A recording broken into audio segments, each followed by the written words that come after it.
The dressing room has always been a very bizarre place. It's the place where we get to be with ourselves. The ritual of getting ready has literally stayed the same for the last 25 years. And interestingly, it's the most calm time of the night. It's pretty much the calm before the storm. When we're getting ready, you're almost unaware that Tommy's there because he's so quiet, which is great. He's taking care of the task at hand and what needs to be done, and probably focusing on making sure he looks right, probably going over whatever parts in the show he thinks need a little bit of tweaking. Eric has a tendency to talk more, point out different passages in songs or what he likes, or here comes a drum fill, or make comments about the music we're listening to. It's usually me probably talking the most. I usually go over and do a lap dance for Gene.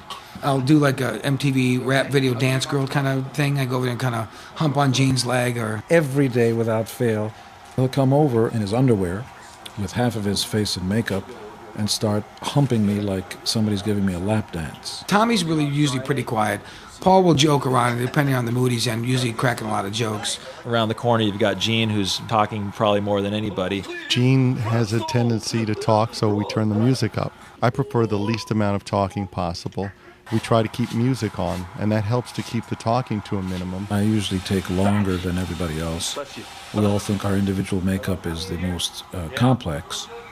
My makeup's usually done in 35 or 40 minutes. The less I do before a show, the better the show's going to be. So I'm always the first one done and the first one out of the dressing room.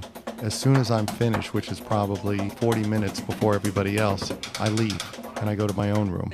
And there I can just be quiet, sit, listen to music, lift weights, do whatever I feel like doing. The time that we spend in the dressing room getting ready gives us a chance to focus on what we have to do. Once you start putting on the makeup, the war paint as I like to call it, it takes on a life of its own because you're seeing the transformation in the mirror. The adrenaline starts going and then you change.